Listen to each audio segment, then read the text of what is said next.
Bonjour à tous et à toutes, bienvenue dans le Grenade Time, premier match de cette deuxième journée, Croatie-Albanie, gros nul 2-2, match avec beaucoup d'intensité, les Croates on les a pas vus la première mi-temps et le discours à la mi-temps a dû chauffer, Zlatko Dalic a dû faire chauffer des oreilles, a dû taper sur la table puisque tout a changé en seconde mi-temps et ils sont revenus, ils sont passés devant même, mais après ils se sont fait reprendre à la 95e minute, on voit les statistiques et tout après le générique. Centre en retrait et but. Pas peur, on dépasse.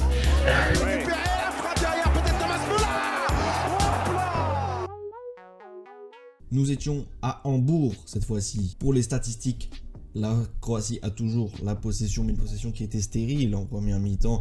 On finit avec 60% de possession pour eux et plus de 20 tirs contre 15 tirs pour les Albanais. Un match avec beaucoup d'intensité, comme je vous l'ai dit, beaucoup de frappes cadrées, beaucoup de tension. Et c'est pas pour nous déplaire. La Croatie et l'Albanie évoluaient toutes deux dans un 4-3-3. Seule différence pour la Croatie, c'était Petkovic qui était remplaçant, qui est directement titulaire. Perisic qui avait mis le feu, enfin qui avait en tout cas un peu sonné la révolte face à l'Espagne, qui a été mis titulaire aussi. Et Juranovic qui a été mis défenseur. Côté albanais, aussi un 4-3-3.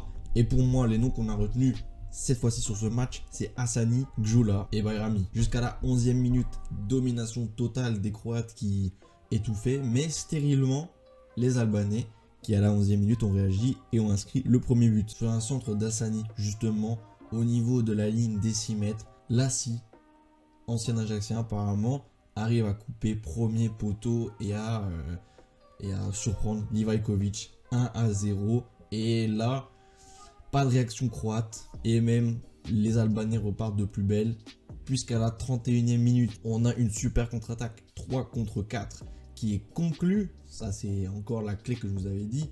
C'est il faut conclure ces actions, il faut moins finir par une frappe. Et là, c'était conclu par Aslani, à pas confondre avec Hassani, mais c'est arrêté par Livajkovic. Il tente la frappe premier poteau et le gardien croate anticipe bien. En tout cas, il faut toujours, règle numéro 1 quand t'es gardien, couvre ton premier poteau. T'as pas le droit de te prendre un but au premier poteau. Livajkovic les sauvera d'ailleurs 2 autres fois dans cette première mi-temps. À la mi-temps, justement, les statistiques sont sans appel. 70% de possession pour la Croatie. Voilà, comme d'hab. 60% des duels gagnés. Voilà, il y a de l'envie. Mais il y a 4 tirs, 0 cadré pour la Croatie et 8 tirs pour l'Albanie et 3 cadrés. À la mi-temps, je vous dis, au vestiaire, ça a dû barder Zlatko Dalic. Il a tapé du poing et il a fait 2 changements directement. Pasalic rentre et Susic, le prochain, Luka Modric, retenez son nom, voilà, c'est les commentateurs qui l'ont dit, qui rentre. Et je vous ai dit, la mi-temps a tout changé, mais un match, ça se joue jusqu'au bout.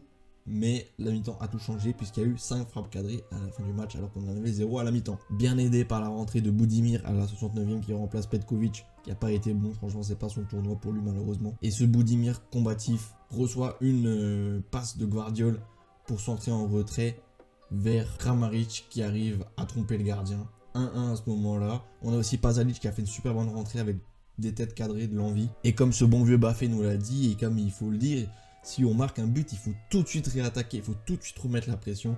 Et ça s'est fait, 69e, à peu près le même schéma.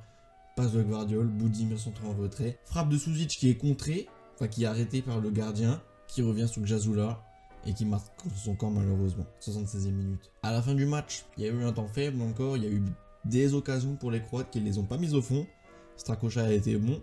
93e minute, cafouillage, on finit cette action par Gjazula justement qui met une frappe, qui tente tout, qui met justement une frappe dans la tête de Gvardiol parce qu'il voulait taper le ballon, mais voilà, ça tape sa tête. Gvardiol donne tout, les Croates donnent tout, sauf qu'à la 80e minute, les Albanais n'abandonnent pas. Et Mitaï qui se retrouve dans la surface, centre en retrait pour Gjazula, le malheureux qui avait marqué contre son camp, qui égalise 2-2. Les Albanais ne sont pas morts, les Croates tenaient un bon bout, avaient une belle réaction, avaient de la confiance, mais un match à se jouer jusqu'au bout. Bravo aux Albanais qui franchement voilà, ont été sonnés, je pense par manque d'expérience, se sont fait passer devant. Égaliser c'est normal, mais passer devant c'est par manque d'expérience, et ils reviennent bien. 2-2 c'est mérité pour cette nation combative qui montre de belles qualités. Ciao les gars.